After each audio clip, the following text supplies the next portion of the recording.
అదరగొట్టే కారం రంగు రుచి ఆచి కారం పొడి. దండకారణ్య దళపతి గెరిల్లా నిపుణుడు మాడ్వి హిడ్మా ఎన్కౌంటర్ సంచలనాలు రేకెత్తేస్తోంది. యుద్ధ వ్యూహాల్లో అపార అనుభవం కలిగిన హిడ్మాను ఎవరికీ అర్థం కాడు. తన నీడను తానే నమ్మని వ్యక్తి. మోస్ట్ వాంటెడ్ మావోయిస్టు అగ్రనేత హిడ్మా అంత సులభంగా దొరికిపోయాడా? అడవుల్లో మావోయిస్టు కార్యకర్తలకు తెలియని రహస్య స్థావరాల్లో తలదాచుకునే హిడ్మా ఎందుకు బయటకొచ్చాడు? పోలీసులకు ఎలా దొరికాడు? మారేడుమిల్లి అడవుల్లో ఎన్కౌంటర్ జరిగిందా? ఎదురు కాల్పులు ఎందుకు జరిగాయి? హిడ్మా హత్యకు కుట్ర జరిగిందా? ఎవరు కారణం? ఇలాంటి ఆసక్తికర విషయాలపై Zee Telugu news special focus ఇప్పుడు చూద్దాం.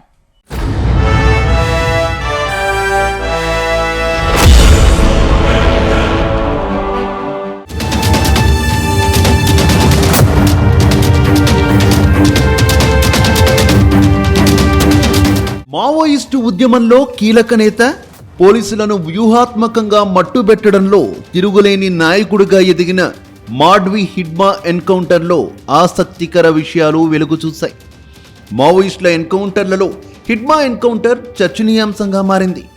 పీపుల్స్ లిబరేషన్ గెరిల్లా ఆర్మీ కార్యకలాపాల్లో ఆరితేరాడు హిడ్మా. అనేక ఆపరేషన్లకు నాయకుడిగా వ్యవహరించి కీలక వ్యక్తిగా మారాడు. హిడ్మా అడవుల్లో రహస్యంగా తలుదాచుకుంటే ఎవరూ పసిగట్టే పరిస్థితి ఉండదు. ఆయన కదలికల సమాచారమంతా గోప్యంగా ఉంటుంది. ఎటు వెళతాడో ఎవరూ చెప్పలేరు. అయితే మారేడుమిల్లిలో ఎన్కౌంటర్లో ఎలా చనిపోయాడనే విషయం మావోయిస్టులే నిర్ఘాంతపోయారు. 36 ఏళ్ల మావోయిస్టు ఉద్యమంలో చురుకైన పాత్ర పోషించిన హిడ్మా పోలీసులకు ఎలా దొరికాడనేది చర్చనీయాంశంగా మారింది.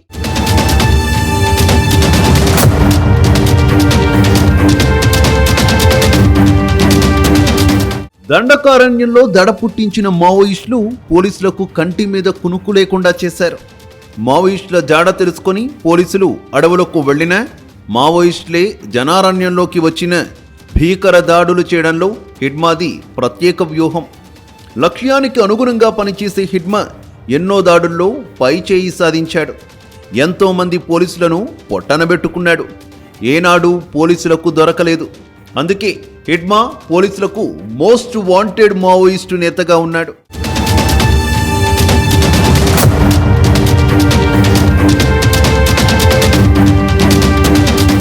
యాభై ఏళ్లు పైబడడంతో అనారోగ్య పరిస్థితులతో ఆసుపత్రిలో చూపించుకునే ప్రయత్నంలో ఉన్నాడని సమాచారం.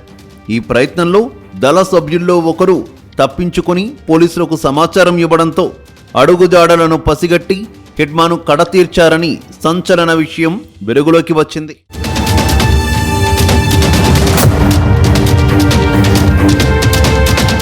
మారేడుమిల్లి అడవుల్లో ఎన్కౌంటర్ కాదని అనారోగ్యంతో నిరాయుధుడైన హిడ్మాను పక్కా సమాచారంతో పోలీసులు చంపేశారని మావోయిస్టుల లేఖ సంచలనంగా మారింది.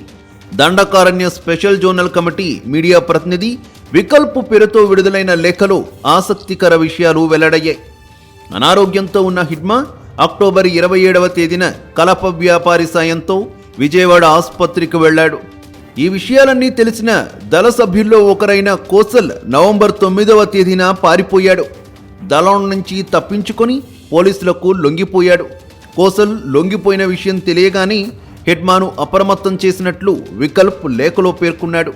కోసల్ అనే దళ సభ్యుడి ద్వారా సమాచారం తెలుసుకున్న పోలీసులు నిరాయుధుడైన హిడ్మాను దళ నేతలను అదుపులోకి తీసుకున్నారు. హిడ్మాను చిత్రహింసలకు గురిచేసి చంపేశారని మావోయిస్టు ప్రతినిధి వికల్ప్ తన లేఖలో పేర్కొన్నాడు. దళ సభ్యులే ఇన్ఫార్మర్లు కావడంతో మావోయిస్టు నేతలు హిడ్మా, శంకర్లను పోలీసులు ఖతం చేశారని వికల్ప్ అభిప్రాయం వ్యక్తం చేశారు. కామ్రేడ్ దేవిజీ, మల్లా రాజిరెడ్డి ఆంధ్రప్రదేశ్లో అరెస్ట్ అయిన వారిలో లేరని మావోయిస్టు పార్టీ స్పష్టం చేసింది. పోలీసులతో వారిద్దరూ ఎలాంటి ఒప్పందం కుదుర్చుకోలేదు. హిడ్మా ఎన్కౌంటర్కు దేవిజీ కారణమని మాజీ ఎమ్మెల్యే మనీష్ కుంజా ఆరోపించడం రాజ్యం చేసిన కుట్రే అని వికల్ప్ ఆవేదన వ్యక్తం చేశారు.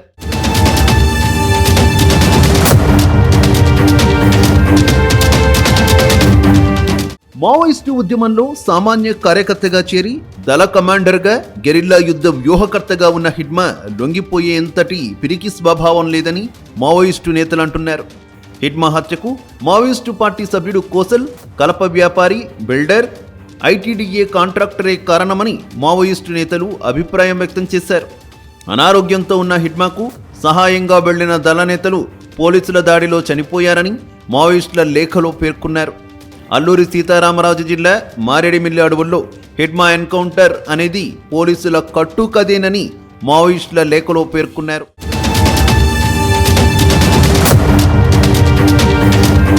మావోయిస్టు పార్టీలో 36 ఏళ్ల ప్రస్థానంలో హిడ్మా ఆద్యంతం సంచలనాలకు కేంద్రంగా నిలిచాడు. దళ సభ్యుడిగా చేరి దండకారణ్య దళపతిగా ఎదిగాడు. హిడ్మా చాకచక్యంగా నిర్వహించిన భారీ ఆపరేషన్లు కీలకంగా నిలిచాయి.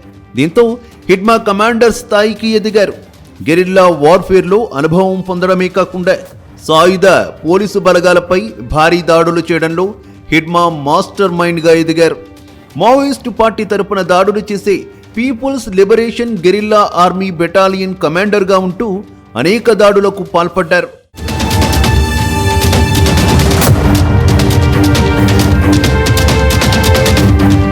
అంబుష్ దాడుల్లో సిద్ధహస్తుడిగా ముద్రపడిన హిడ్మాకు అనేక దాడుల్లో ప్రమేయం ఉన్నట్టు చెబుతారు.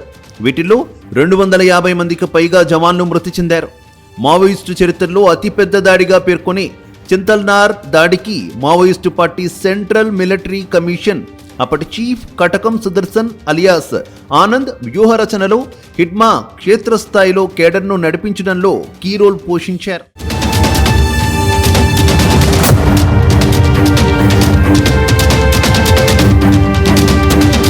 మావోయిస్టులకు వ్యతిరేకంగా సల్వాన్ జుడంను సృష్టించిన మహేంద్ర కర్మను 2013లో జేరంగట్టి ప్రాంతంలో ప్రాణాలతో పట్టుకొని అత్యంత పాశవికంగా చంపేసిన ఉదంతంలోనూ హిడ్మా పేరు బలంగా వినిపించింది.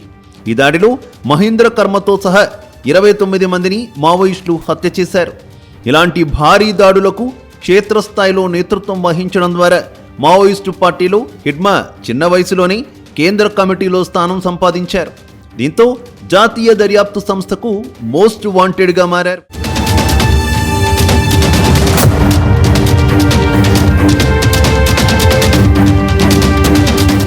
రాత్రిపూట స్టెల్త్ దాడుల్లో హిడ్మా నేర్పరిగా పేరు తెచ్చుకున్నారు.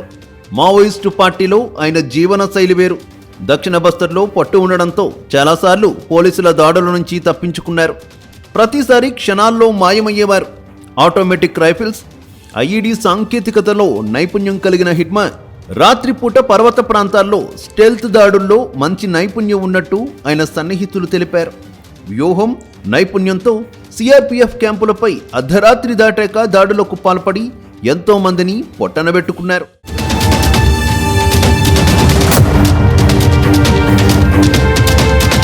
హిడ్మా నేతృత్వంలో జరిగిన దాడుల్లో చాలా మంది పోలీసులు చనిపోయారు.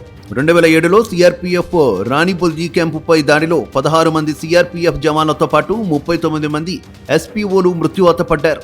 2010లో దంతేవాడ జిల్లాలోని సిఆర్పీఎఫ్ చింతన్నార్ క్యాంపుపై దాడిలో 76 మంది జవాన్లను పొట్టనబెట్టుకున్నాడు. 2010లో సింగవరం ఐఈడీ పేలుడులో 20 మంది జవాన్లు వీరమరణం పొందారు. 2013లో జేరంలోయ ఊచకోతలో కాంగ్రెస్ నాయకులు నందకుమార్ పటేల్, మహేంద్ర కర్మ, విద్యాచరణ్ శుక్లాతో సహా 29 మందిని హిడ్మా ఆధ్వర్యంలో హత్య చేశారు. 2014లో సుక్మా జిల్లా తహక్వారాలో జరిపిన దాడిలో 16 మంది జవాన్లను కడతీర్చారు.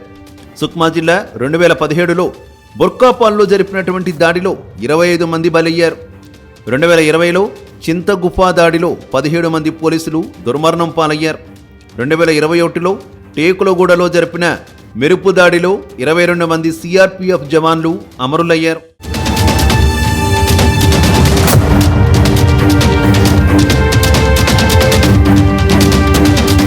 హిడ్మాది ఛత్తీస్గఢ్ రాష్ట్రం. 1974లో సుక్మా జిల్లా పూవర్తి గ్రామంలోని మురియా తెగలో హిడ్మా జన్మించారు. 5వ తరగతి వరకు చదువుకున్నాడు.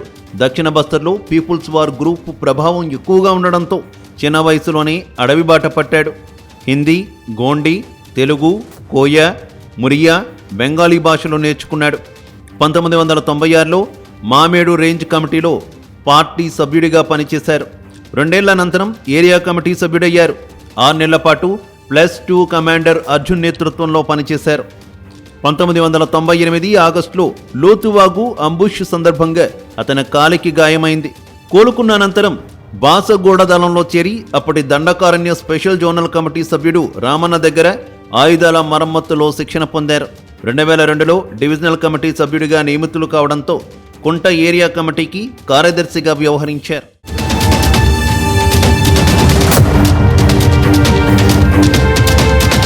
2005లో కాయ్ 2+2-1 కమాండర్గా పనిచేశారు. 2007లో కాయ్ 3 ఏర్పాటు కావడంతో దానికి కమాండర్గా నియమితులయ్యారు. 2009లో people's liberation guerrilla army battalion కమాండర్గా ఎదిగి చాలా కాలం పనిచేశారు. 2014లో డీకేఎస్జెడ్సీ సభ్యుడిగా నియమితులయ్యారు. ప్రస్తుతం డీకేఎస్జెడ్సీ కార్యదర్శిగా ఉంటూ ఎన్కౌంటర్లో మృతి చెందారు. ఎక్కువ మంది పోలీసులను హతమార్చిన హిడ్మా అనారోగ్య సమస్యలతో లొంగిపోతామని లేఖ రాసి పోలీసులతో చర్చలు జరిపేందుకు సిద్ధంగా ఉన్నట్టు వదంతులు వచ్చాయి.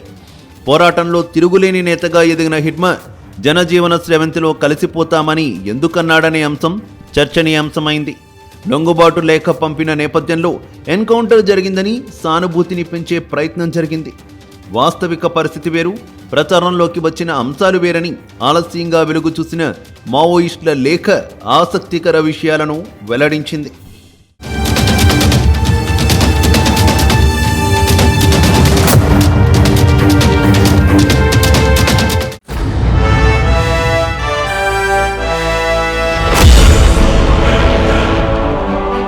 గుమగుమల వంటలే వంటలే తెరకొట్టే కారం రంగు రుచి ఆచి కారం పొడి.